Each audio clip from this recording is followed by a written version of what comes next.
Greetings. Welcome to the John Show Inc. Today we are going to discuss EQ, equalization. And I'm going to tell you at the end of this video the proper way of doing it, because there is a proper way of doing it. It's kind of a trick answer, but I will explain later on.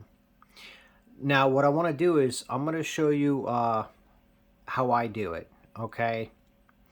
First of all, let me just take this camera off the tripod and show you my little setup here. So, equalization, it's a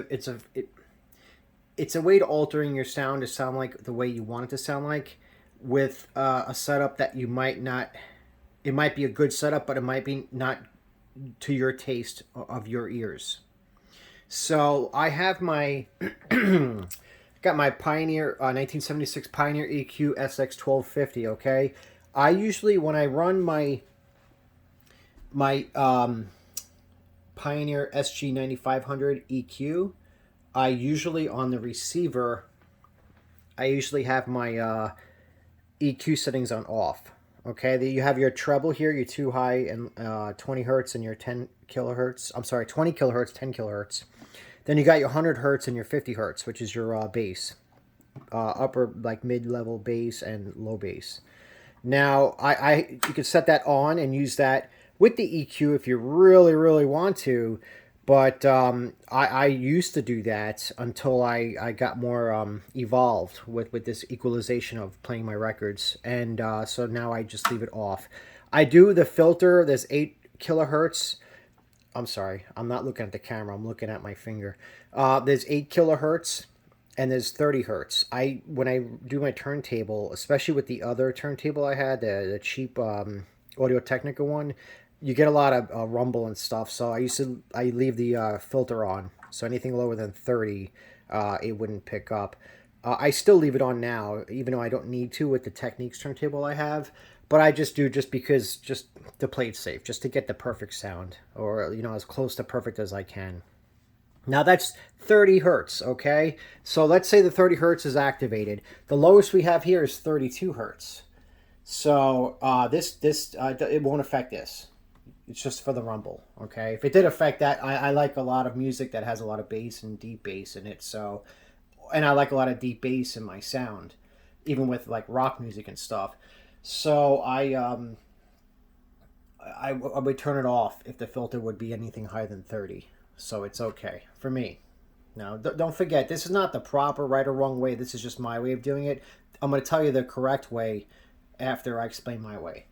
Okay, so that has no equalization. It's just straight from the turntable, okay? Now, here's the thing. I had it shaped like a smiley face.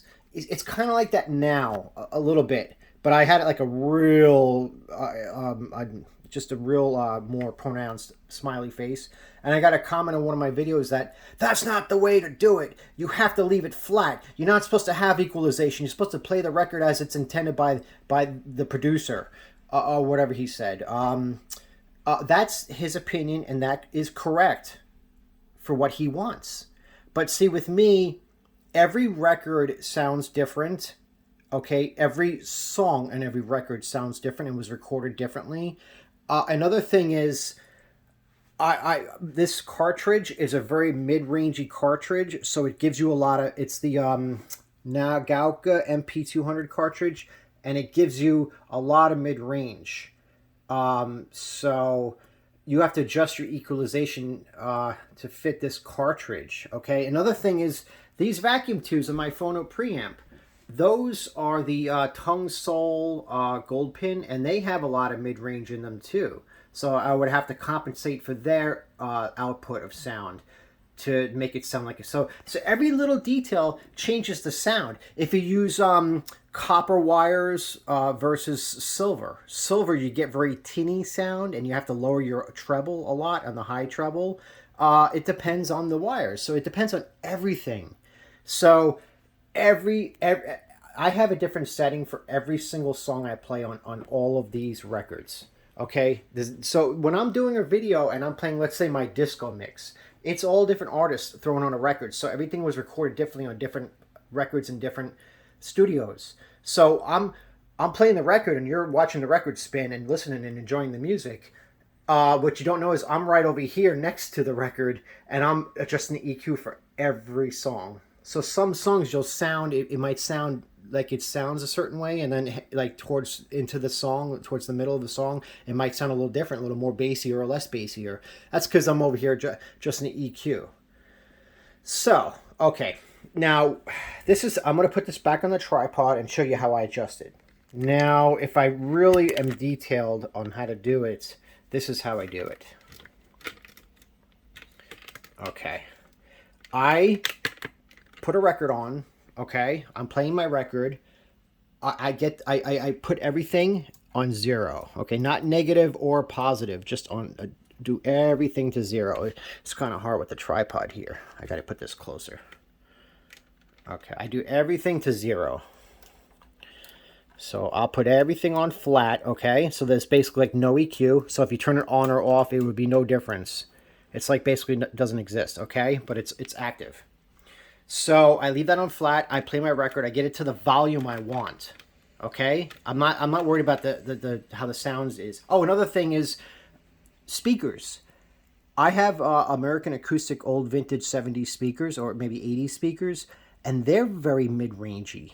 And they have very little treble. I also have in the back, I got the Serwin Vega AT12s, and they're the opposite. They're very bassy, deep rumble bass, and they got really good tweeters, but they might lack in the mid-range. They don't because I turn it up, but they could. So like you have to adjust your equalization for the wires, the vacuum tubes, the cartridge, the speakers you're using. So if everything is mid-rangey, you have to make a smiley face to tamper down the mid-range. So you can't really judge what someone's doing because you don't know their setup or anything or how it sounds to their ear. And some people like it that way or don't. Everybody's different. Okay? So what I do is I have my music on. I got the volume where I want it. I start with the high treble, okay? Sometimes I'll even close my eyes and do this, but it's hard because you got to keep the knobs exactly the same number, like when you go up and down to slide it. So I contour it to where it sounds the best, okay? Usually it's right about here somewhere. You don't want the S to like sizzle out like pss, pss, pss, like that. So you want to, these two work that. So you don't want the S to sizzle out. So I'll bring this up to where it sounds good, like open, airy, but not too sizzly. And then this one, same thing. I'll bring this up until it sounds good. If this goes up and it sounds better, but it's sizzly, you can even bring this one down a little bit more. Because when you adjust over here, the bass, it'll affect the highs. You'll take away from it. So, but you got to be careful not to overdo it. because if you overdo it, especially with the recording, it just doesn't sound right. It sounds thin or too boomy if it's not enough. So I'll sweep up and down until I find it where it suits me. Okay, and then I just find out where I like it, and that's for every single song on every album, on every artist. Okay, you just find out where it suits you. I'm just going where I'm just messing around here, but that's basically what you're doing. You're going up and down and sweeping it until you find out where you like it best. Okay? Just like that. Now you got your 3 here, which is your 125 hertz to 32. That's like your bass. This is your low bass, your bass guitar here, and this is like the high strings on your bass guitar, and then you have your mid-range here. A lot of people like their 500 at 0 and work up from there. I get the volume where I want it, so if you go too far up, it's going to sound too loud. So that's good. You want to keep it flat, just your volume, and then just your equalization. Okay? And like I said, if you get it perfect for, let's say, Pink Floyd, and you throw Billy Joel on there, it doesn't sound right. Because Billy Joel, it sounds better almost flat. I like it flat with just a little hair of treble and a little bit of higher bass. Okay? With my Billy Joel. But with my Pink Floyd, I might like it a little more on the lower end bass and a little more in the mid-range over here. Okay? Every voice is different. Every guitar is different. If you hear a Stratocaster guitar, it's going to sound tinny and thin, and so you might want to beef up the mid-range on it on your stereo. If it's a Les Paul, let's say you listen to a Led Zeppelin, okay? And you got a Les Paul, and it's very mid-rangey with the amplifier he uses. Jimmy Page is mid-rangey, so you want to tamper down the mid-range. So everybody's different, okay? The correct way now, I'm going to tell you, is there is no correct way. It's whatever you like the best, okay? That's the answer. There is no correct way. So anybody can judge anybody, but everybody's taste is different. It's like saying, red's the best color. I like it best, so it's the best color. It has to be the best color. No matter what you think, it's the best color. And someone says, well, I like blue. Blue's the best color. I think that's the best color, so you're wrong. You know, I mean, it's like that with everything. You know, cars, religion, sports, everything, politics. It's all like that. So everybody has their own taste, and there's no difference when it comes to music and sound. So if anybody tells you how to do it, that's how they like it best. That's not how it should be done with everybody, with every system. And that's it. That's the answer. So I hope I answered your questions. If anybody even uses equalization today, because nowadays, who knows? It's you push a button on a phone and and everything's flat, I guess. And that's that. I'm gonna do a video on my complete stereo setup, which I kind of did in this video, but I'll get more detailed. And I want to do a follow-up review on my Techniques SL1200 SL1210 GR turntable. The 1 month follow-up review. I'm gonna have that coming out soon, so stay tuned for that one. Till next time.